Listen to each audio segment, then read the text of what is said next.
Hello students, welcome to Advi classes. मेरा नाम है राजीव और आज हम लोग बीपीटी थ्योरम से रिलेटेड कुछ एग्जांपल्स करेंगे और एक्सरसाइज 6.2 के न्यूमेरिकल्स जो बीपीटी थ्योरम से रिलेटेड ही हैं उसे भी हम करेंगे। तो चलिए क्लास को स्टार्ट करते हैं।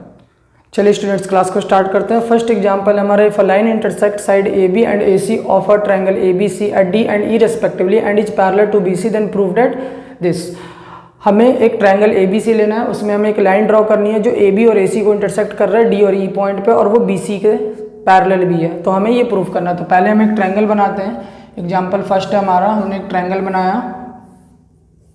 ट्रायंगल ए बी एंड सी। हमने बी सी के पैरेलल एक लाइन को ड्रॉ किया जो ए बी को डी पॉइंट पे और ए सी को ई पॉइंट पे इंटरसेक्ट कर रहा है। अब हमें ये प्रूफ करना है। तो पहले हम लिख देते हैं हमें क्या प्रूफ करना है। हमें प्रूफ करना है A D upon A B equal to A E upon E C.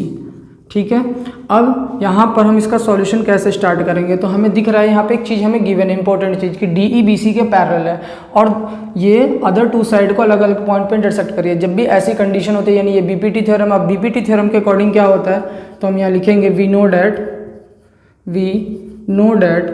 By BPT theorem के अकॉर्डिंग हम जानते हैं जो साइड का रेशो होगा वो सेम प्रोपोर्शन में होगा, यानी ए डी अपॉन, जब भी ये कंडीशन आपको मिले कि कोई किसी ट्रायंगल के किसी भी एक साइड के पैरेलल एक लाइन ड्रॉ हो और वो अदर टू साइड को डिफरेंट पॉइंट पे इंटरसेक्ट कर रहे हैं तो बीपीटी थ्योरम को अप्लाई करेंगे। तो हम अप्लाई कर रहे हैं और बीपीटी थ्योरम क्या है, जो साइड का रेशो होगा सेम प्रोपोर्शन में होगा। तो A D upon D B equal to A E upon E C. ठीक है, हमने ये लिखा, हमें ये प्रूफ करना है। हमने ये अभी रिजल्ट लिखा और हमें प्रूफ ये लाना है। अब प्रूफ में देखिए, प्रूफ में ए डी है। ठीक है, अगर मुझे ए बी चाहिए, मुझे प्रूफ में अपने ए बी लाना है। प्रूफ में क्या लाना है, ए बी। ए डी तो है यहाँ पे हमारे पास, हमें ए बी बस लाना है, इस डी बी को ए बी में कन्वर्ट करना है। ठीक है, अब जरा देखिए ए बी कैसे बन सकता है। ए डी में डी बी को ऐड कर दूंगा तो ए बी बन जाएगा। ठीक है, तो अगर मैं ए डी में डी बी को ऐड करूँ तो ए बी तो बन जाएगा, लेकिन ए डी यहाँ से रिमूव हो जाएगा। ए डी में डी बी को ऊपर लाके अगर ऐड कर दिया जाए किसी तरीके से तो ए डी में डी बी ऐड होके ए बी तो बन जाएगा, लेकिन ए डी यहाँ से क्या हो जाएगा, रिमूव हो जाएगा। लेकिन हमें ए डी को रखना है प्रूफ में। तो जिस चीज़ को हमें प्रूफ में रखना है उसे आप नीचे ले आइए। तो नीचे लाने के लिए पहले आप इसका रेसिप्रोकल कर दीजिए, उल्टा कर दीजिए। तो डी बी को हमने ऊपर पहुँचा दिया, ए डी को नीचे लिख दिया।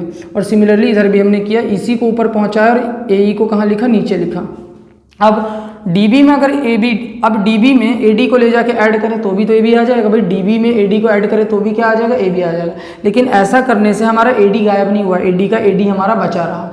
पहले केस में क्या हो रहा था, अगर हम उल्टा ना करें, बिना डीबी को ऊपर लाके ऐड करते तो डीबी में ए डी ऐड होके ए बी तो बन जाता हमारा ये, लेकिन ए डी हमारा रिमूव हो जाता। और हमें प्रूफ में क्या चाहिए, ए डी भी चाहिए। तो इन बातों का आपको ध्यान रखना है, आपको प्रूफ को साथ ही साथ देखते हुए चलना है। ठीक है, इसलिए हमने इसका पहले रेसिप्रोकल किया। अब हम क्या करते हैं, ए डी को ऐड करवाने के लिए हम यहाँ पे एक प्रोसीजर अपनाएंगे, D B upon A D. हमने 1 को ऐड किया यहाँ पे और इसी तरीके से ई सी अपॉन ए ई, और यहाँ भी हमने 1 को क्या कर दिया, ऐड कर दिया। दोनों तरफ अगर चीज़ें इक्वल हों, ठीक है, वैल्यूज इक्वल हो तो आप दोनों तरफ किसी नंबर को, सेम नंबर को ऐड भी कर सकते हैं या दोनों तरफ से सेम नंबर को सब्ट्रैक्ट भी कर सकते हैं, मल्टीप्लाई भी कर सकते हैं, डिवाइड भी कर सकते हैं। आपके रिजल्ट पे कोई इफेक्ट नहीं पड़ेगा। ठीक है, जैसे सिंपल मैं यहाँ बता रहा हूँ 4 = 4 लिखा हुआ है। अब यहाँ पे आपने 2 ऐड कर दिया और यहाँ भी आपने सेम नंबर को ही ऐड किया तो अभी भी तो ये इक्वल है। इसी तरीके से आप दोनों तरफ अगर मल्टीप्लाई कर रहे हैं, ठीक है, यहाँ भी मल्टीप्लाई 2 से किया, यहाँ भी, तो भी हमारे रिजल्ट पे कोई इफेक्ट नहीं पड़ा। ठीक है, तो ये चीज़ें कॉमन सी चीज़ें हैं। ठीक है, अब हम ऐड करते हैं तो ए डी से 1 में मल्टीप्लाई हो गया, ए डी ऊपर चला जाएगा यानी D B plus A D, और नीचे एलसीएम में क्या आ जाएगा, ए डी रह जाएगा। एलसीएम में हमारा ए डी आ गया और ए डी से 1 में मल्टीप्लाई होगा तो ये ऐड हो गया। ठीक है, इसी तरीके से यहाँ पे एलसीएम में क्या आ गया, ए ई आ गया और ए ई से 1 में मल्टीप्लाई हो गया यानी ई सी प्लस क्या है, ए ई है। अब जरा देखिए डी बी में ए डी ऐड हो गया तो ये हमारा पूरा ए बी आ गया, नीचे हमारा ए डी है ही, यहाँ पर ई सी में ए ई को ऐड कर दिया तो ए सी पूरा आ गया हमारा, नीचे क्या है, ए ई। अब प्रूफ को देखिए, प्रूफ में ए बी नीचे है तो आप भी इसको दोबारा उल्टा कर दीजिए, ए डी को ऊपर पहुँचा दीजिए, ए बी को नीचे ले आइए, ए ई को ऊपर, AC को नीचे, दोनों तरफ हमने रेसिप्रोकल किया। अगर जो काम आप इधर कर रहे हैं वही काम इधर करिए तो कोई रिजल्ट पे फर्क नहीं पड़ता। तो हमने इधर का भी रेसिप्रोकल किया, इधर का भी रेसिप्रोकल किया। क्लियर है? फिर से एक बार समझ लीजिए, हमें एक कंडीशन दे रखी थी कि एक ट्रायंगल है, उसमें किसी BC साइड के पैरेलल एक लाइन ड्रॉ किया गया था और ये दोनों तरफ बाकी दो साइडों को डिफरेंट पॉइंट पे इंटरसेक्ट कर रहा था। तो हम जानते हैं कि जब भी ऐसा होता है तो ये BPT थ्योरम है, और BPT थ्योरम में साइड का जो रेशो होता है वो सेम प्रोपोर्शन में होता है। हमने लिखा, फिर हमें AB लाना था। यहाँ पे मैंने एक इंपॉर्टेंट आपको बात बताई कि हम AD में भी DB को ऐड करके AB ला सकते थे, ठीक है, लेकिन हमने ऐसा क्यों नहीं किया? क्योंकि अगर ऐसा करते तो AD रिमूव हो जाता, और रिमूव होने पे हमें क्या प्रॉब्लम होती, क्योंकि हमें प्रूफ में AD भी रखना है, तो इसलिए हमने इसको क्या कर दिया, रेसिप्रोकल कर दिया। अब रेसिप्रोकल करने पे AD को ले जाके DB में ऐड करवाएंगे, AD को ले जाके DB में, तब भी हमारा AB बन जाएगा, लेकिन AD गायब नहीं होगा इस केस में, AD का AD हमारा बचा रहेगा, ठीक है। तो इसलिए हमने इसको पहले रेसिप्रोकल किया, फिर दोनों तरफ हमने ऐड करवाने के लिए ऐड, यह ध्यान रखिए कि हमने क्यों ऐड किया, ये सारी कंडीशंस आपको पता रहनी चाहिए। 1 को दोनों तरफ इसलिए ऐड किया जिससे AD से 1 में मल्टीप्लाई हो और AD और DB मिलकर पूरा क्या बना दे, AB बना दे। क्लियर है? और इसी तरीके से दूसरे तरफ भी हम सेम प्रोसीजर को अपना रहे हैं और हमारा ये प्रूफ हो गया आगे। क्लियर है? एक बार आप इसका स्क्रीनशॉट ले लीजिए। चलिए अब हम सेकंड एग्जांपल करते हैं। सेकंड एग्जांपल में क्या रहा है, ABCD जो ट्रेपजियम, एक हमें ट्रेपजियम लेना है। देखिए डायग्राम आपको दिए रहते हैं, यहाँ स्पेस की वजह से मैंने डायग्राम नहीं लिया है, तो मैं अभी ड्रॉ करूंगा डायग्राम को। ABCD जो ट्रेपजियम, ABCD एक ट्रेपजियम है, तो पहले एक ट्रेपजियम बना लेते हैं। तो ये हमारा एग्जाम्पल नंबर 2 है। हमने एक ट्रेपजियम बनाया, ठीक है, इस तरीके से नाम हमने दे दिया A, B, C and D, ठीक है। तो ABCD जो ट्रेपजियम विद AB पैरेलल DC, इसमें AB DC के क्या है, पैरेलल है, ये लाइन इसके पैरेलल है, ठीक है। E and F points on non parallel side, E और F जो है वो नॉन पैरेलल ये जो साइड्स हैं इस पर पॉइंट्स हैं, साइड्स AD एंड BC पर respectively, such that EF is parallel to AB, ठीक है। इस तरीके से है कि EF जो है वो AB के पैरेलल है, ठीक है। तो यहाँ पे एक AD साइड पे कौन सा पॉइंट है, E है, और BC साइड पे एक पॉइंट है F, और इस तरीके से कि अगर EF को मिला दे तो EF जो है वो किसके पैरेलल है, EF is parallel to AB। तो हमें गिवन क्या क्या है, हमें गिवन ये है, एक ट्रेपजियम गिवन था, इसमें हमें दिया गया है कि AB जो है वो पैरेलल है किसके, DC के या CD के, और साथ ही साथ EF जो है वो भी पैरेलल है किसके, AB के, ठीक है। अब यहाँ ध्यान दीजिए, यहाँ DC AB के पैरेलल है और EF भी AB के पैरेलल नहीं। जब भी अगर दो अलग अलग साइड किसी सेम साइड के पैरेलल रहते तो वो आपस में भी पैरेलल होते थे। हम यहाँ पे ऐसे लिख सकते हैं, देयरफॉर DC भी AB के पैरेलल है और EF भी AB के पैरेलल है, तो ये दोनों आपस में भी क्या होंगे, पैरेलल होगा। तो हमने लिखा DC जो होगा वो पैरेलल होगा EF के, ठीक है। याद रखिए जब भी दो साइड, ठीक है, दो डिफरेंट साइड सेम साइड के पैरेलल हो तो वो जो दोनों डिफरेंट साइड है वो भी आपस में क्या होंगी, पैरेलल होंगी। तो हमने DC AB के पैरेलल था, EF भी AB के पैरेलल, तो हमने कहा ये दोनों साइड भी आपस में पैरेलल होंगी, तो DC EF के पैरेलल होगा। क्लियर है? अब हमें प्रूफ क्या करना है, हमें ये प्रूफ करना है कि so that AE upon ED equal है किसके, BF अपॉन FC के, BF अपॉन FC के, ठीक है। अब जरा देखिए AE अपॉन ED और BF अपॉन FC के। अब ऐसी चीजें यानी जो साइड का रेशो है वो सेम प्रोपोर्शन में तो ट्रायंगल में होता है, यहाँ तो ट्रेपजियम है तो आप एक ट्रायंगल बनाइए। अब ट्रायंगल बनाने के लिए मैंने क्या किया, A को C से ज्वाइन कर दिया, A को किससे ज्वाइन कर दिया, C पॉइंट से हमने ज्वाइन कर दिया, और इस पॉइंट को हमने नाम दे दिया G नाम दे दिया, ठीक है। ये कुछ भी आप कह सकते हैं। ये ऐसा क्यों किया हमने, क्योंकि हमें यहाँ दिख रहा है कि प्रूफ में साइड का रेशो सेम प्रोपोर्शन में लाना, और ये चीजें ट्रायंगल में होती है तो ट्रायंगल बनाना पड़ेगा। तो हमने ऐसे ड्रॉ किया, तो देखिए दो ट्रायंगल बन गए, एक ये ट्रायंगल बन गया और एक इधर भी हमारा क्या बन के आ गया, ट्रायंगल बन के आ गया। क्लियर है? अब यहाँ पे देखिए सॉल्यूशन हम करते हैं। तो सबसे पहले हम ये कहते हैं ट्रायंगल ADC में बात करते हैं, किसमें, ADC में। तो in triangle ADC, in triangle AD and C, triangle का नाम लिख दीजिए जिसमें आप वर्क करने जा रहे थे, ADC में आप बात करने जा रहे हैं, ठीक है। यहाँ पे EG जो है वो DC के पैरेलल है, EG किसके पैरेलल है, DC के। हमने लिखा EG जो है पैरेलल है DC के। क्यों पैरेलल है भाई, क्योंकि ये पूरी लाइन इसके पैरेलल थी, तो ये आधी लाइन भी तो इसके क्या होगी, पैरेलल होगी। तो यहाँ पर रीजन आप लिख सकते हैं, because EF parallel DC, EF parallel था DC के। तो आप ऐसे रीजन भी दिखा सकते हैं कि EG भी DC के पैरेलल है। अगर EG DC के पैरेलल है तो यहाँ पे तो फिर से BPT थ्योरम यूज हो रहा है कि एक ट्रायंगल है, उसमें एक साइड दूसरे साइड के पैरेलल है और अलग अलग पॉइंट पे बाकी दो साइड्स को अलग अलग पॉइंट पे इंटरसेक्ट कर रहा है। तो यहाँ पे हम BPT थ्योरम अप्लाई कर सकते हैं। तो यहाँ पे लिखेंगे by using BPT theorem, by using BPT theorem, अब हम बीपीटी थ्योरम का यूज कर रहे हैं बाय यूजिंग बीपीटी थ्योरम। ठीक है, हमने बीपीटी थ्योरम का यूज किया और यहाँ पे हमने लिखा कि ए अपॉन ई डी का जो रेशो है, ठीक है, वो इक्वल है किसके, ए जी अपॉन जी सी के, ए जी अपॉन किसके, जी सी के। और इसे हमने इक्वेशन नंबर क्या कहा, फर्स्ट कहा, ए जी अपॉन जी सी की इक्वेशन नंबर क्या कहा हमने, इसे फर्स्ट। क्लियर है। अब इसी तरीके से सिमिलरली हम इस वाले ट्रायंगल को लेते हैं, किसको, triangle A C and B को। ठीक है, तो हमने ट्रायंगल लिया इन ट्रायंगल ए सी और बी को। ठीक है, ए सी एंड बी को। अब इसमें भी हमने कहा कि जी एफ जो है वो पैरेलल है ए बी के, जी एफ जो है वो पैरेलल है ए बी के।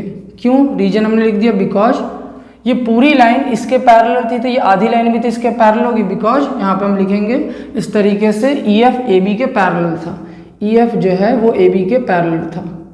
और यहाँ पे भी बीपीटी थ्योरम यूज होगा क्योंकि एक साइड दूसरी साइड के पैरेलल, ट्रायंगल की एक साइड के पैरेलल है ये लाइन, और दो अलग अलग पॉइंट पे बाकी की दो साइड को काट देते हैं, यहाँ भी बीपीटी थ्योरम यूज होगा, तो यहाँ पे भी। ठीक है, therefore by BPT theorem, by BPT theorem, BPT theorem के अकॉर्डिंग यहाँ भी बीपीटी थ्योरम लगेगा। लगाइए C F upon F B, C F upon F B. ठीक है, सी एफ जहाँ से इसका वर्टेक्स है ना सबसे ऊपर वाले, यहाँ से कॉर्नर से, तो यहाँ से स्टार्ट करें जैसे इसमें किया था यहाँ से। ठीक है, तो C F upon F B, C F upon F B equal to C G upon A G, C G upon A G या जी ए, जैसे भी आप कहना चाहते हैं वैसे कह दीजिए, जी ए। क्लियर है, इक्वेशन नंबर सेकंड। अब जरा यहाँ पे ध्यान दीजिए, ए जी यहाँ पे भी है, जी सी यहाँ पे भी, और यहाँ भी ए जी है और जी सी है, बस इसको हमें उल्टा करना है। तो यहाँ पे पहले इसे उल्टा कर दीजिए, तो रेसिप्रोकल कर दीजिए, क्योंकि यहाँ भी ए जी अपॉन जी सी दिख रहा था, इसे भी ए जी अपॉन जी सी बना दीजिए, दोनों तरफ उल्टा कर दीजिए, तो इसको ऊपर ले जाएंगे तो एफ बी हो जाएगा, या बी एफ आप कह सकते हैं, यहाँ पे B F upon F C नीचे आ गया। ठीक है, और ये ऊपर चला गया तो इसे हमने ए जी लिख दिया इसके अकॉर्डिंग, और यहाँ पे इसे हमने क्या लिख दिया, जी सी लिख दिया, इक्वेशन नंबर थर्ड। अब by equation first and third left hand side equal है, तो राइट हैंड साइड भी आपस में क्या होंगे, इक्वल होंगे। देखिए ए जी अपॉन जी सी, ए जी अपॉन जी सी, तो फर्स्ट इक्वेशन से और थर्ड इक्वेशन से लेफ्ट हैंड साइड इक्वल है, तो राइट हैंड साइड भी इक्वल होंगे। तो हम यहाँ लिखेंगे इस तरीके से, by equation first and third direct लिखेंगे A upon E D, A upon E D equal to B F upon F C, B F upon F C. ठीक है, अब जरा देखिए प्रूफ क्या करना था, A upon E D equal to B F upon F C. Clear है, तो रटना नहीं है आपको, कॉन्सेप्ट ध्यान रखना है। आप अगर की पॉइंट्स याद रखेंगे कि कहाँ कहाँ, दो तीन की पॉइंट्स याद रख लीजिए जो जो मेन जगह है, ठीक है, जहाँ पे मेन की पॉइंट्स यूज हो रहे हैं, तो आपका अपने आप ही सवाल होता चला जाएगा। जैसे यहाँ ध्यान दीजिए, सबसे पहले हमें प्रूफ देखा कि साइड का प्रोपोर्शन इक्वल है ना, तो साइड का रेशियो का प्रोपोर्शन इक्वल है, तो हमें ये बात पता है कि तो ट्रायंगल में होता है भाई, तो हमने एक मिला दिया इसे और दो ट्रायंगल हमारे बन गए। अब हम देख रहे हैं कि यहाँ पे ये पैरेलल है इसके और ये पैरेलल इसके। सबसे पहले हमने ये लाइन लिखी थी कि ये इसके पैरेलल था, ये भी इसके पैरेलल था, ये आपस में भी पैरेलल है। तो हमने देखा यहाँ तो बीपीटी थ्योरम इस ट्रायंगल में यूज हो रहा है और इस भी ट्रायंगल में बीपीटी थ्योरम यूज हो रहा है। दोनों ट्रायंगल से हमने केस बना लिया, फर्स्ट ट्रायंगल से और फिर उसके बाद सेकेंड ट्रायंगल से, और फिर हमने दोनों इक्वेशंस को ऑब्जर्व किया तो हमने देखा ये तो आपस में इक्वल आ रहा है। ठीक है, तो एक बार आप इसका स्क्रीनशॉट ले लीजिए। चलिए स्टूडेंट्स, अब थर्ड एग्जाम्पल को देखते हैं, जो लास्ट एग्जाम्पल है हमारा। इसमें बोला गया एक फिग डायग्राम हमें बनाना है। अभी उसमें बोला गया P S upon S Q equal to P T upon T R. पहले हम डायग्राम ही बना लेते हैं, ठीक है। तो एग्जाम्पल थर्ड हमने लिया, हमने एक ट्रायंगल बनाया पी क्यू आर। एक ट्रायंगल पहले हमने बना लिया P Q and R, clear है। अब इसमें बोला गया है और दो पॉइंट हमें और लेने एस एंड टी, ठीक है। तो पी एस है तो यहाँ पे हमने एस ले लिया और इस साइड में हमने क्या ले लिया, टी ले लिया। इस तरीके से हमने दो पॉइंट भी ले लिए, ठीक है। अब बोला गया पी एस और एस क्यू का रेशियो जो है, पी एस और एस क्यू का जो रेशियो है वो इक्वल है किसके, पी टी और टी आर के रेशियो के। और पी एस टी एंगल, कौन सा एंगल, पी एस टी, यानी यहाँ पे हमने इसको मिला दिया तो पी एस टी एंगल, ये वाला जो एंगल है वो इक्वल है किसके, पी आर क्यू एंगल के, यानी पी आर क्यू इस वाले एंगल के क्या है, इक्वल है। तो हमें प्रूफ करना है कि ट्रायंगल जो पी क्यू आर है ये कैसा ट्रायंगल है, एक आइसोसेलेस ट्रायंगल है। क्लियर है बच्चों। तो एक ट्रायंगल हमने लिया पी क्यू आर, इसमें एस और टी पॉइंट्स हमने ड्रॉ किए और फिर बोला गया है कि पी एस और एस क्यू का, यानी हमें गिवन जो चीज़ें रहती हैं वो भी आपको लिखना होता है। तो आप गिवन वाली बातों को लिख दीजिए, P S upon S Q equal to P T upon T R, ये आपको गिवन है। और साथ ही साथ और क्या गिवन है आपको, और इसके साथ साथ आपको ये गिवन है कि P S T PST angle equal है एंगल PRQ के, किसके? PRQ के। तो हमें प्रूफ क्या करना है? हमें प्रूफ ये करना है कि ट्रायंगल PQR जो है वो कैसा ट्रायंगल है? एक आइसोसेलेस ट्रायंगल है। कैसा ट्रायंगल है? Isosceles triangle. अब जरा देखिए, ये किसकी कंडीशन है? बीपीटी थ्योरम की। PS/SQ converse of BPT theorem. क्या है? कन्वर्स। ये कन्वर्स ऑफ बीपीटी थ्योरम है। अगर ये कन्वर्स ऑफ बीपीटी थ्योरम है तो इसके अकॉर्डिंग क्या होगा? अगर जब भी ऐसा दिखे कि PS और SQ का रेशियो PT/TR के, तो इसका मतलब ST QR के पैरेलल है। तो हम लिख सकते हैं इस तरीके से कि बाय यूजिंग बिकॉज, यहाँ पे पहले हम ऐसे लिखते हैं, बिकॉज इन ट्रायंगल PQR में हमें गिवन है, इन ट्रायंगल PQR PS/SQ, दोबारा हम लिख रहे हैं PT/TR के इक्वल है। Therefore by converse of BPT theorem, therefore देखिए बीपीटी थ्योरम क्या था कि अगर एक ट्रायंगल के किसी एक साइड के पैरेलल एक लाइन ड्रॉ किया जाए, ठीक है, तो वो साइड्स के रेशियो को सेम प्रोपोर्शन में, वो सेम प्रोपोर्शन में होंगे। जो साइड्स के रेशियो होंगे वो इक्वल प्रोपोर्शन में होंगे, ठीक है। अब इसी का उल्टा, अगर साइड का जो रेशियो वो सेम प्रोपोर्शन में दिया हुआ, तो इसका मतलब लाइंस क्या होंगे? आपस में पैरेलल होंगे। तो यहाँ साइड का प्रोपोर्शन आपको जो है, साइड का जो रेशियो है वो आपको सेम प्रोपोर्शन में दे रखा है। इसका मतलब ST लाइन जो है QR लाइन के पैरेलल होगी, तो इसे हम कन्वर्स कहेंगे। तो by converse of BPT theorem, last class में मैंने बताया भी था आपको, by converse of BPT theorem हमने ये कहा कि ST जो लाइन है, कौन सी लाइन? ST, ये पैरेलल होगी QR लाइन के। ST लाइन जो है वो QR लाइन के क्या होगी? पैरेलल होगी, ठीक है। अब जरा आगे देखिए, अब हम ये कह सकते हैं अगर ST लाइन QR के पैरेलल है तो हम ये कह सकते हैं एंगल PST और एंगल PQR ये कैसा एंगल है? Corresponding angle. क्यों? ये जो है ये ट्रांसवर्सल लाइन की तरह आपके वेक्ट कर रहे हैं। हम यहाँ लिख देते हैं हेयर, ऐसे लिखते हैं, चलिए ST पैरेलल, ST किसके पैरेलल है? QR के, है ना। और SQ जो है वो ट्रांसवर्सल लाइन की तरह एक्ट कर रहा है। SQ act as a transversal line, act as a transversal line, ये ट्रांसवर्सल लाइन की तरह एक्ट कर रहा है। देयरफॉर हम ये कह सकते हैं कि PST एंगल PQR एंगल के इक्वल होगा। PST एंगल, भाई दो लाइंस पैरेलल रहते हैं और एक तीसरी लाइन आकर काट दे तो आपको पता है ना, ये कोरस्पॉन्डिंग एंगल्स होते हैं जो कि आपस में इक्वल होते हैं। कोरस्पॉन्डिंग एंगल्स कब कहते हैं? कैसे पता चलेगा कोरस्पॉन्डिंग है? दोनों लाइन के कोरस्पॉन्डिंग का मतलब साथ वाले, यानी दोनों में सेम प्रॉपर्टी होनी चाहिए। दोनों लाइन के इधर है, कोरस्पॉन्डिंग को आप ऐसे याद रखिए, जिसमें सेम प्रॉपर्टी पाई जाए, एक भी डिफरेंट प्रॉपर्टी ना हो। इन दोनों एंगल्स में सेम प्रॉपर्टी है, दोनों लाइन के इस साइड है, ये लाइन के ऊपर है तो ये भी लाइन के ऊपर है, ठीक है, तो इसलिए कोरस्पॉन्डिंग एंगल है। तो PST एंगल इक्वल होगा किसके? PQR एंगल के, PQR एंगल के। और ये कैसा एंगल है? तो यहाँ लिख दिया हमने कोरस्पॉन्डिंग एंगल्स हमने ये लिखा। तो PST किसके इक्वल होगा? PQR के, ठीक है। अब जरा यहाँ ध्यान दीजिए, आपको क्वेश्चन में क्या दे रखा था? ये PQR दे रखा था। PST किसके इक्वल दे रखा था? PRQ के भी दे रखा था। तो यहाँ पे PST की जगह आप PRQ भी तो लिख सकते हैं। तो PST की जगह आपने क्या लिख दिया? PRQ लिख दिया। और यहाँ पे एंगल PQR, यानी PRQ एंगल जो है, PRQ एंगल वो PQR एंगल के क्या आगे? इक्वल आ गए। यहाँ जो हमने लिखा रिलेशन, दोनों आपस में इक्वल है कोरस्पॉन्डिंग एंगल के अकॉर्डिंग। अब PST की जगह मैंने जो गिवन में दिया था, PST किसके इक्वल था? PRQ के, तो मैंने PRQ पुट कर दिया। अब PRQ एंगल PQR एंगल के इक्वल है। इससे आप क्या समझते हैं? दोनों एंगल्स आपके इक्वल है। अब जो दोनों एंगल्स इक्वल है तो इनके सामने के जो साइड्स होंगे वो भी आपस में इक्वल होंगे। तो यहाँ एक लाइन और लिखेंगे, opposite sides of equal angles are equal। जो अपोजिट साइड्स होते हैं इक्वल एंगल्स के वो आपस में इक्वल होते हैं। देयरफॉर हमने लिखा देयरफॉर इस एंगल के सामने PR, इस एंगल के सामने PR और इस एंगल के सामने PQ, ये आपस में इक्वल है। अब ट्रायंगल के दो साइड्स आपस में इक्वल है, देयरफॉर ये कैसा ट्रायंगल हो गया? आइसोसेलेस ट्रायंगल हो गया। Therefore triangle PQR is an isosceles triangle. ये कैसा ट्रायंगल है आपका? आइसोसेलस ट्रायंगल है। क्लियर है? एक बार आप फिर से समझ लीजिए, आपको जो है क्वेश्चन में एक कंडीशन दे रखी थी और वो कंडीशन किसकी है? कन्वर्स ऑफ बीपीटी थ्योरम की है। तो कन्वर्स ऑफ बीपीटी थ्योरम के अकॉर्डिंग अगर साइड के रेशो का साइड के जो रेशियो हैं वो सेम प्रोपोर्शन में है, तो कन्वर्स ऑफ बीपीटी थ्योरम के अकॉर्डिंग ये जो एस टी लाइन है क्यू आर के क्या होगी, पैरेलल होगी। हमने पैरेलल कहा, फिर हमने कहा कि भाई ये लाइन इसके पैरेलल और ये ट्रांसवर्सल लाइन की तरह करो, यानी ये दोनों एंगल आपस में इक्वल होंगे। हमने इक्वल और इक्वल एंगल्स, और इनको क्या कहेंगे हम, कोरस्पॉन्डिंग एंगल्स कहेंगे। क्या कहेंगे, कोरस्पॉन्डिंग एंगल्स। अब पीएसटी की जगह हमने जो गिवन वाली वैल्यू थी उसको पुट कर दिया, हमने देखा दोनों एंगल्स इक्वल है। तो जब दो एंगल्स इक्वल रहते हैं किसी ट्रायंगल के, तो उनके सामने के अपोजिट साइड्स भी आपस में इक्वल रहते हैं। तो opposite sides of equal angles are equal, therefore ये दोनों साइड्स इक्वल है और हमारा ट्रायंगल कैसा कहला रहा है, आइसोसेलेस ट्रायंगल कहला रहा है। क्लियर है, एक बार आप इसका स्क्रीनशॉट ले लीजिए।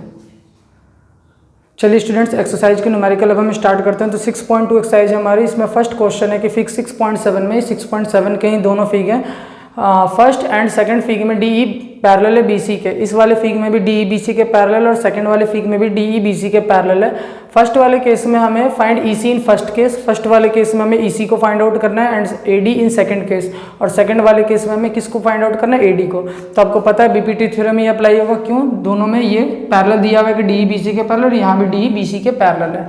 तो अप्लाई कर दीजिए। सॉल्यूशन देखते हैं हम फर्स्ट केस का। तो पहले इसका देखें अगर सॉल्यूशन, फर्स्ट का आई, ठीक है ना। तो लिख दीजिए बाय बीपीटी थ्योरम के according AD upon D B, AD upon D B, और यहाँ पे लिख दीजिएगा by BPT theorem, by BPT theorem, BPT theorem के अकॉर्डिंग, ठीक है। तो AD upon D B equal to A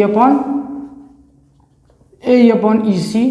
AD की वैल्यू हमें गिवन है 1.5, डीबी की वैल्यू हमें गिवन है 3, ए की वैल्यू यहाँ पे 1, और इसी की वैल्यू हमें क्या करना है, फाइंड आउट करना है। पॉइंट हटा लीजिए, 30 हो गया, 15 1 15, 15 2 30, क्रॉस मल्टीप्लाई करिएगा तो इसी की वैल्यू कितनी आ गई, तो इसी की यहाँ से वैल्यू आ गई 2 सेंटीमीटर। क्लियर है।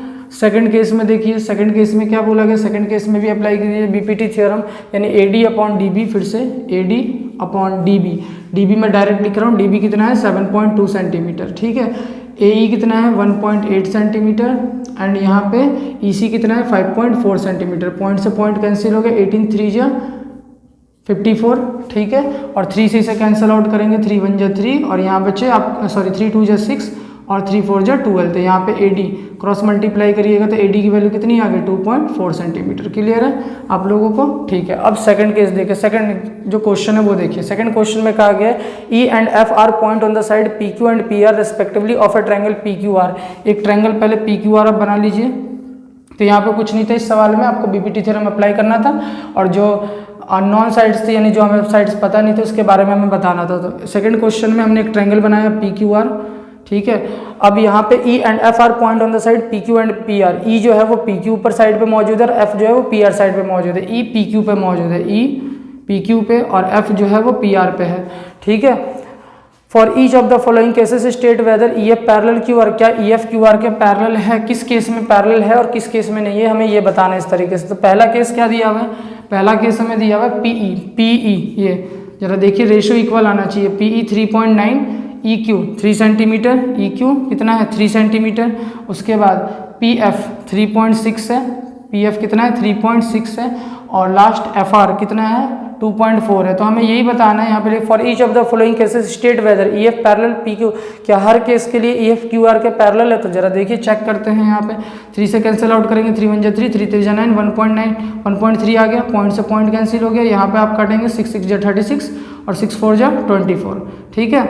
तो यहाँ पे 2 2 जा 4 और 2 3 जा 6, तो यहाँ तो इक्वल है नहीं यहाँ पे, ठीक है। यहाँ पे 1.3 आ रहा है, और अगर इससे डिवाइड अप करेंगे तो 1.5 आएगा, ये तो इक्वल नहीं है। तो पहले केस के लिए, फर्स्ट केस के लिए जो ई एफ है वो पी क्यू आर के पैरेलल नहीं होगा। क्यों नहीं पैरेलल होगा, क्योंकि यहाँ पे जो साइड का रेशियो जो है वो सेम प्रोपोर्शन में नहीं है। तो E F does not parallel to Q R, E F जो है वो does not parallel to Q R है। क्लियर है। तो हमने बस साइड का रेशियो चेक किया है। सेकंड केस में इसी तरीके से हम देखते हैं। सेकंड केस में पीई 4 सेंटीमीटर, 4 सेंटीमीटर हमने नीचे लिखा। फिर ई क्यू देखिए, ई क्यू कितना दिया हुआ है 4.5। उसके बाद 8 सेंटीमीटर पी एफ हो गया हमारा, और लास्ट वाला कितना दिया हुआ है 9 सेंटीमीटर। यहाँ पे सॉल्व करेंगे, पॉइंट हटाया 40 हो गया, 5 9 जा 45, 5 8 जा 40। रेशो क्या आ रहा है, सेम आ रहा है, यानी यहाँ पे पैरेलल होगा। तो यहाँ पे ई एफ जो है वो क्यू आर क्या होगा, पैरेलल होगा सेकंड केस में, ठीक है। थर्ड केस में चेक करिए, थर्ड केस में चेक करेंगे पी क्यू 1.28 सेंटीमीटर, 1.28 सेंटीमीटर। उसके बाद ई क्यू को नीचे लिखिए। ई क्यू कहाँ है देखिए, ई क्यू कहीं दिया हुआ है, चलिए ई क्यू नहीं दे रखा है इस बार आपको किस तरह से दे रखा है, पी क्यू दे रखा है पूरा, इस बार पी क्यू दे दिया, कोई दिक्कत नहीं है। इस तरीके से भी तो हो सकता है, यहाँ पे PE और PE दे रखा है, जरा देखिए PE दे रखा है, तो यहाँ पे इस तरीके से लिया गया PE और PQ। जो आपने फर्स्ट एग्जाम्पल आज का किया था, आज की क्लास का फर्स्ट एग्जाम्पल, इसमें भी तो हमने ऐसे प्रूफ किया था, तो PE और PQ, ठीक है, इस PE और ये पूरा PQ, ठीक है। इसी तरह से यहाँ पे PF और यहाँ पे पूरा PR आ जाएगा। ये किस तरीके से, ये आपके जो फर्स्ट एग्जाम्पल था उसी तरीके से याद रखिए। ये तो रेशो आपस इक्वल आपने पढ़ लिया बीपीटी थ्योरम में, और साथ साथ इस तरीके से भी याद रखिए, अगर ये पैरेलल है तो इसका इस पूरे ट्रायंगल के साथ रेशो और इसका इस पूरे ट्रायंगल के साथ जो रेशो है वो इक्वल आएगा। इस चीज़ को हम आगे भी देखेंगे, ठीक है ना। तो PE जरा देखिए, PE कितना है 0.18, PE 0.18 है, और PQ ये पूरा कितना है, तो PQ कितना है, ठीक है। या आप इस तरीके से भी देख सकते हैं, भाई पूरा आपको दिया हुआ है तो पूरे में से आप जो है चलिए आपको अगर इसी तरीके से करना है तो इस तरीके से भी आप कर सकते हैं। जरा देखिए PE अपॉन EQ, ठीक है, equal to PF upon FR। आप इसी तरीके से शुरू से करते आए ना, तो जरा देखिए PE आपको गिवन है 0.18 है, ठीक है। EQ गिवन नहीं है तो EQ कैसे निकालिएगा, PQ में से PE को माइनस करके, तो PQ कितना है 1.8 में से 1.28 में से 0.18 को क्या कर दीजिएगा, माइनस कर दीजिएगा, ठीक है। PE को माइनस कर दीजिए, यानी 1.28 में से 0.18 को क्या कर दीजिए, माइनस कर दीजिए। या जैसे मैं स्टार्टिंग बता रहा था वैसे भी अभी मैं बता देता हूँ आपको, ठीक है।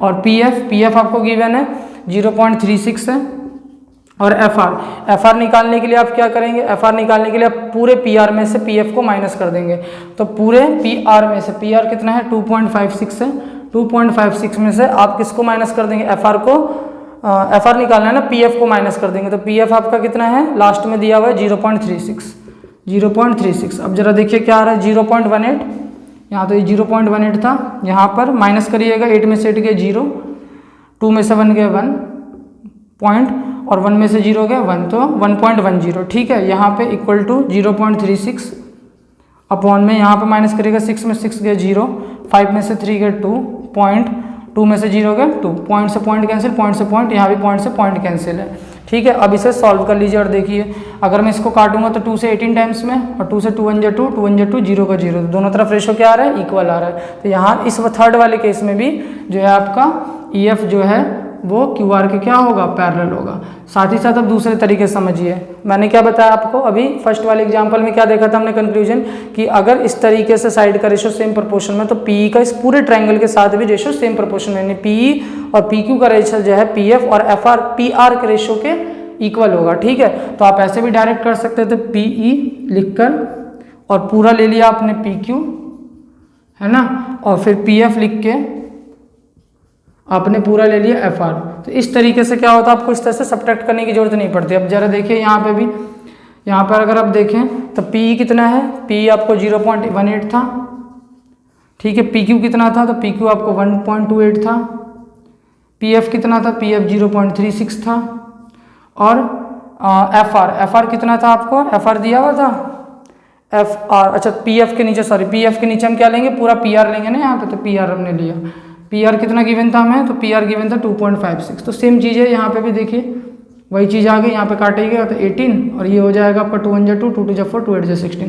तो यहाँ भी रेशो आपका सेम रेशो में आ रहा है, ठीक है। आपको पूरा काटने की जरूरत नहीं है, आपको यहीं दिख गया 18/128, 18/128, तो यहाँ भी आपका जो रेशो है वो सेम प्रोपोर्शन में है। इसका मतलब जो ये लाइन है आपकी कौन सी लाइन, DE जो लाइन है, सॉरी तो सेकंड क्वेश्चन की बात हो रही है ना, EF जो लाइन है वो QR के क्या है, पैरेलल है। क्लियर है एक बार आप लोगों को ये पूरा, आप इसका स्क्रीनशॉट ले लीजिए।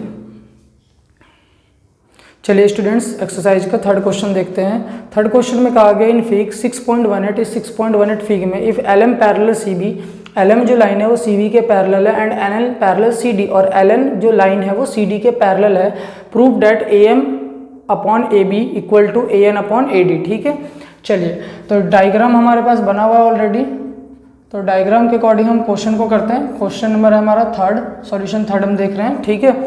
पहले हम ये ट्रायंगल लेते हैं ABC, इसमें LM जो है BC के पैरेलल है, तो वही BPT थ्योरम हम लगाएंगे। तो ट्रायंगल का नाम लिख देते हैं हम इन ट्रायंगल कौन सा, ABC। पहले ऊपर वाला ट्रायंगल लिया हमने, ट्रायंगल ABC, और बाय यूजिंग BPT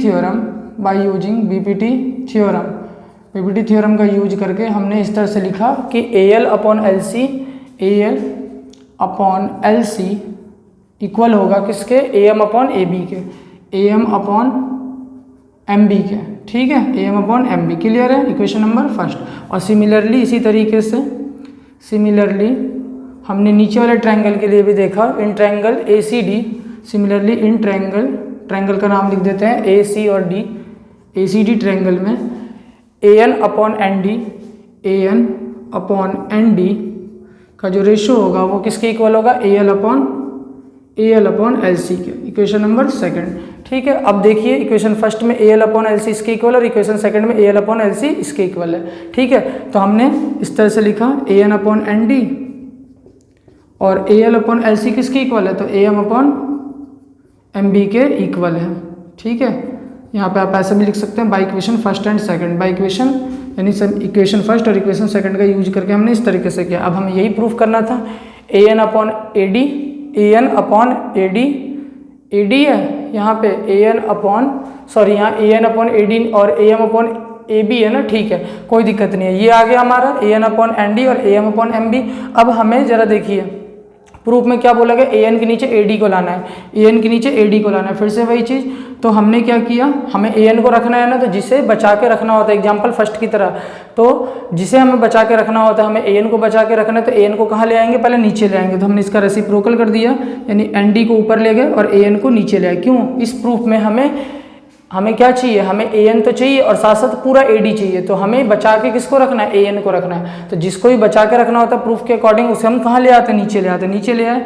और इसी तरीके से यहाँ भी एम बी को ऊपर कर दिया और ए एम को कहाँ ले आए, नीचे ले आए। अब आपको ध्यान होगा कि किस तरीके से हम ये पूरा ए डी बना सकते हैं, जब हम ए एन में एन डी को ऐड कर देंगे। तो हमने क्या किया, N D upon A N, और ऐड करने के लिए मैंने क्या बताया था, 1 ऐड कर देते हैं यहाँ पे, जिससे ये ऊपर जाएगा तो ऐड हो जाएगा, और M B upon A M, और यहाँ भी हमने 1 को क्या कर दिया, ऐड कर दिया। अब एलसीएम आप लेंगे A N N D plus A N, और यहाँ पे ए एम एलसीएम आ गया M B plus A M. ठीक है, फर्स्ट एग्जाम्पल की तरह बिल्कुल सिमिलर। देखिए ए एन के नीचे इस बार पूरे ए डी को लाना है, सिर्फ एन डी को नहीं लाना है। ठीक है, तो ए एन के नीचे पूरे ए डी को लाना है, तो हमने क्या किया, हमें बचा के किसको रखना है, ए एन को। तो जिसको भी बचा के रखना होता तो उसे नीचे ले आते थे, तो पहले नीचे ले आए, यानी रेसिप्रोकल किया, तो इधर भी रेसिप्रोकल किया, फिर पूरा बनाने के लिए ए डी बनाने के लिए 1 ऐड कर दिया। अब एन डी में ए एन को जोड़ेंगे, एन डी में ए एन को जोड़ेंगे तो पूरा क्या आ जाएगा, ए डी आ जाएगा। ठीक है, तो एन डी में ए एन को जोड़ा तो A D upon A N equal to M B में ए एम को जोड़ दिया, एम बी में ए एम को जोड़ दिया तो पूरा ए बी आ गया, ए बी और upon A M, A B upon A M, ये ए एम लिखा हुआ है आपका ए एम। अब प्रूफ में देखिए उल्टा करना है, ए एम को ऊपर रखना है तो ए एम को ऊपर कर दीजिए, तो A M upon A B, इधर उल्टा किया तो इधर भी उल्टा करेंगे, तो ए एन ऊपर और ए डी नीचे, और यही हमें क्या करना था, प्रूफ करना था। क्लियर है, तो बिल्कुल आपके फर्स्ट एग्जाम्पल की तरह। इसलिए मैं आपको स्टार्टिंग में भी कह रहा था कि आप सबसे पहले ना एक्सरसाइज के एग्जाम्पल्स किया करिए, क्योंकि एग्जाम्पल्स आप कर लेंगे तो आपको एक्सरसाइज करने में आसानी मिलेगी थोड़ी सी। ठीक है, एक बार आप इसका स्क्रीनशॉट ले लीजिए।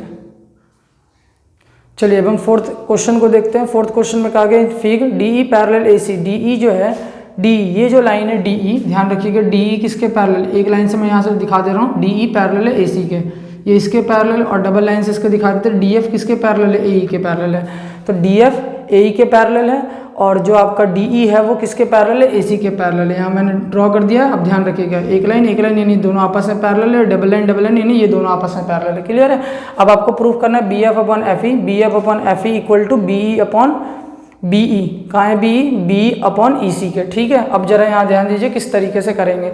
तो पहले इस ट्रायंगल को ले लीजिए, क्यों, क्योंकि इस ट्रायंगल में ये दोनों साइड आपस में क्या है, पैरेलल है। तो पहले हमने ट्रायंगल लिया बी ए और ई। ठीक है, या आप ऐसे भी कह सकते हैं ए बी और ई ट्रायंगल, जो दो लाइन आपस में पैरेलल है उनको पकड़ के एक ट्रायंगल बनाइए और फिर वहाँ बीपीटी थ्योरम अप्लाई कीजिए। ठीक है, सिंपल कॉन्सेप्ट। और फिर इन दोनों को पैरेलल है तो इस पूरे ट्रायंगल को लेके आप बीपीटी थ्योरम को अप्लाई करेंगे, तो ए बी और ई ट्रायंगल। ठीक है, तो ट्रायंगल का नाम लिख देते हैं इन ट्रायंगल ए बी ई। ठीक है, इसमें बीपीटी थ्योरम अब यहाँ पे लिख दीजिए कि इस ट्रायंगल में डीएफ जो है वो ए ई के पैरेलल है, डीएफ पैरेलल ए किसके, ई के, therefore by BPT theorem, therefore by BPT theorem क्या हो जाएगा, B F upon F E, B F upon F E equal होगा किसके, B D upon D A के, B D upon D A के, ठीक है। और इसी तरीके से अब हम ये वाला ट्रायंगल लेंगे, कौन सा, ट्रायंगल ए बी सी। तो इन ट्रायंगल ए बी सी, इन ट्रायंगल ए बी सी में भी हमारा जो है डी ई पैरेलल है किसके, ए सी के, डी ई पैरेलल ए सी के।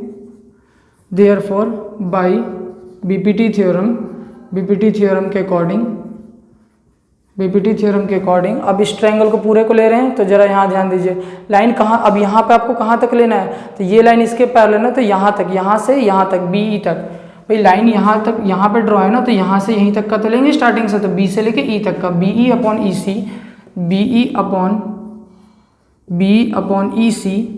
यहाँ कन्फ्यूज नहीं होना है, ये लाइन है ना, तो यहाँ से यहीं तक का तो लेंगे, और उसके बाद ये लास्ट पैरेलल लाइन ये रही इसकी, तो यहाँ से यहाँ, सॉरी यहाँ से यहाँ तक का, जैसे इन दोनों में था, ये दोनों पैरेलल थे, तो बी से एफ तक का, फिर एफ से ई तक का। इसी तरह से ये और ये पूरा है, ये लाइन और ये लाइन, तो बी से लेके ई तक का, फिर ई से सी तक का, तो बी ई अपॉन ई सी। और अब इधर लेंगे हम कहाँ से, बी से लेके डी तक, B D upon D A, तो B D upon D A, B D upon D A. Equation number first, equation number second. तो यहाँ पे लिख दीजिए by equation first and second, आपको दिख ही रहा है कि लेफ्ट हैंड साइड इक्वल है, तो राइट हैंड साइड भी आपस में क्या होंगे, इक्वल होंगे, यानी B F upon F E equal हो जाएगा बी अपॉन किसके, ई सी के। क्लियर है, सिंपल सी चीज़ है, ठीक है। और यही हमें क्या करना था, प्रूफ करना था। एक बार आप इसका स्क्रीनशॉट ले लीजिए। चलिए स्टूडेंट्स, अब हम फिफ्थ क्वेश्चन को देखते हैं। इन फिग 6.20 इस फिग में डी ई पैरेलल है ओ क्यू के, डी ई जो लाइन है डी ई ओ क्यू के पैरेलल है, और D F D E O Q के पैरेलल है, और जो डी एफ है ये किसके पैरेलल है, ओ आर के पैरेलल है। तो हमें प्रूफ करना है ई एफ पैरेलल किसके, क्यू आर के, ठीक है। अब ई एफ को क्यू आर के पैरेलल प्रूफ करने के लिए, अगर ई एफ को क्यू आर के पैरेलल प्रूफ करें तो ई एफ और क्यू आर इस बड़े वाले ट्रायंगल में, यानी अगर साइड का रेशो हमने इक्वल दिखा दिया कि P E upon E Q और P F upon F R आपस में दोनों जो रेशो है साइड का वो सेम प्रोपोर्शन में आ गया, तो हम क्या कहेंगे, ई एफ किसके पैरेलल है, क्यू आर के पैरेलल है। भाई ये लाइन इसके पैरेलल कब हो सकती है, जब इसका इसके साथ रेशो और इसका इसके साथ जो रेशो है वो आपस में सेम प्रोपोर्शन में, ठीक है।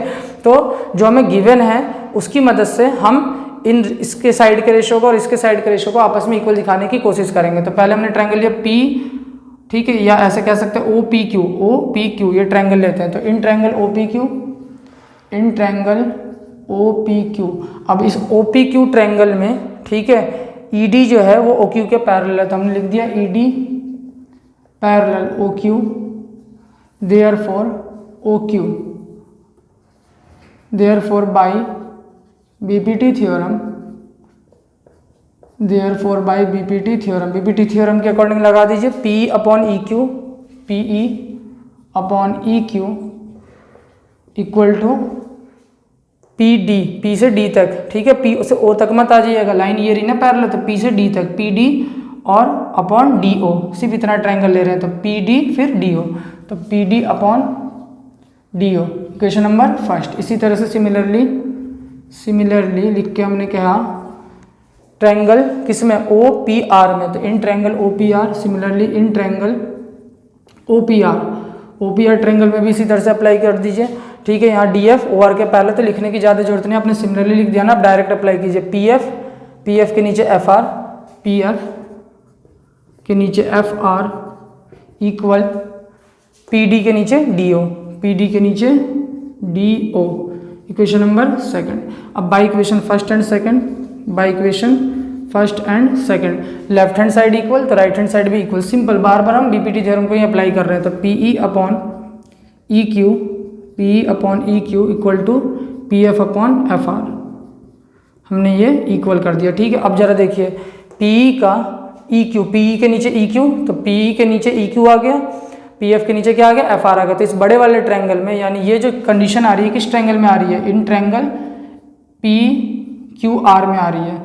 तो पी क्यू आर में ये कंडीशन आई हमारी कि साइड का जो रेशो है वो सेम प्रोपोर्शन में है, तो इसका मतलब ई एफ किसके पैरेलल होगा, क्यू आर के पैरेलल होगा। ये क्या है, ये हम कन्वर्स, तो बाय यूजिंग हम यहाँ पे ऐसे लिख सकते हैं, by using converse of BPT, by using converse of BPT, BPT का कन्वर्स है ना, इस बार आपको साइड का रेशो का प्रोपोर्शन सेम दे दिया और आपको दिखाना है कि पैरेलल है, तो कन्वर्स हो गया बीपीटी का। तो हम by using converse of BPT यानी बीपीटी थ्योरम, ठीक है ना, हम लिख देंगे कि ई एफ जो है वो पैरेलल है किसके, क्यू आर के पैरेलल है, ई एफ जो है वो क्यू आर के पैरेलल है। क्लियर, एक बार आप इसका स्क्रीनशॉट ले लीजिए।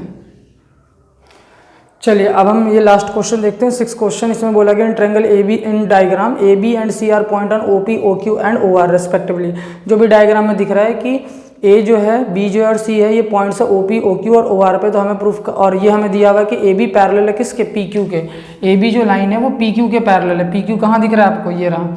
ए बी जो है वो पी क्यू के पैरेलल है, ठीक है, और ए सी जो है वो पी आर के पैरेलल, ए सी जो है वो पी आर के पैरेलल। तो हमें प्रूफ करना है B C parallel Q R, B C parallel Q R. तो फिर से वही, अगर बी सी को क्यू आर के पैरेलल प्रूफ करना है तो ये पूरे बड़े वाले बी सी ये है, आपको क्यू आर के क्या दिखाना है, पैरेलल दिखाना है। तो देखिए कैसे दिखाते हैं यहाँ पे। चलिए पहले हम जो हमें गिवन है हम उससे कंडीशन निकालते हैं, फिर देखते हैं अपने आप हमारी चीज़ें निकल के आ जाएंगी। तो पहले हम ये ट्रायंगल अप्लाई करते हैं, पी ओ क्यू ट्रायंगल। कौन सा, पी ओ क्यू ट्रायंगल, ठीक। तो हम यहाँ लेते हैं सॉल्यूशन 6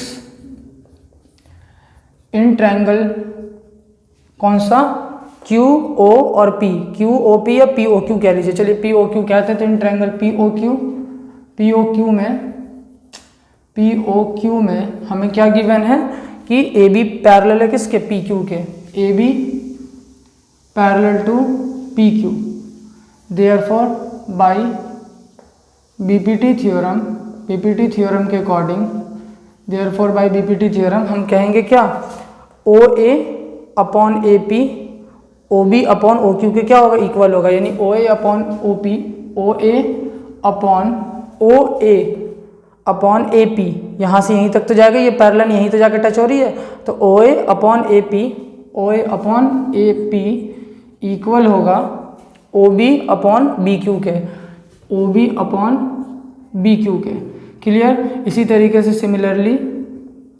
सिमिलरली कौन से ट्रायंगल में, इस वाले ट्रायंगल में। किस ट्रायंगल में, अब यहाँ पे देखिए पी ओ आर ट्रायंगल में। कौन से ट्रायंगल में, पी ओ आर। तो similarly in triangle P O R triangle में अगर हम बात करें तो ओ सी अपॉन सी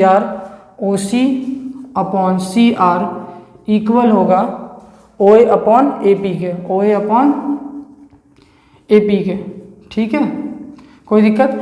अब जरा यहाँ ध्यान दीजिए, ओ ए अपॉन ए पी तो इसके इक्वल है, तो यहाँ पर अगले लाइन में ओ ए अपॉन ए पी, ठीक है, और equal to O A upon A P, तो यहाँ पे इसके इक्वल, सॉरी हमने ओ सी अपॉन सी आर लिखा और O A upon A P की वैल्यू ये पुट कर दी यहाँ पे, तो O B upon B Q.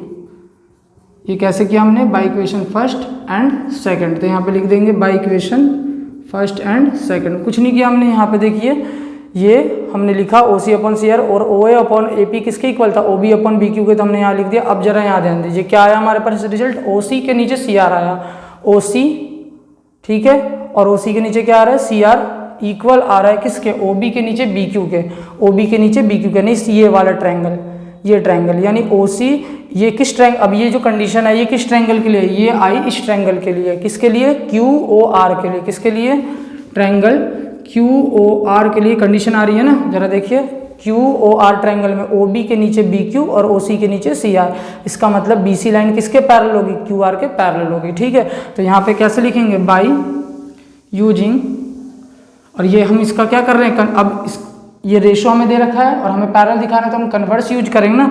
जब भी रेशो दे रखा हो और पैरेलल दिखाना हो तो कन्वर्स ऑफ बीपीटी, और अगर पैरेलल दे रखा हो और रेशो दिखाना हो तो सिर्फ बीपीटी, ठीक है ना। तो by using converse of BPT हमने ऐसे लिखा और हमने देखा कि बीसी किसके पैरेलल होगा, क्यूआर के पैरेलल होगा, तो बीसी पैरेलल क्यूआर, और हमें यही प्रूफ करना था कि बीसी किसके पैरेलल है, क्यूआर के पैरेलल है। क्लियर है, एक बार आप इसका स्क्रीनशॉट ले लीजिए। आई होप आपको ये सारे क्वेश्चन समझ में आ गए होंगे। नेक्स्ट क्लास में हम जो बचे हुए क्वेश्चन है, कुछ हमारे 4 क्वेश्चन अभी बचे हुए हैं इस एक्सरसाइज के, वो नेक्स्ट क्लास में हम करेंगे। तो आप लोग इन क्वेश्चनों का अच्छी तरह से रिवीजन करिए। तब तक के लिए हमारे चैनल को लाइक कीजिए, सब्सक्राइब कीजिए और शेयर कीजिए। Thank you very much.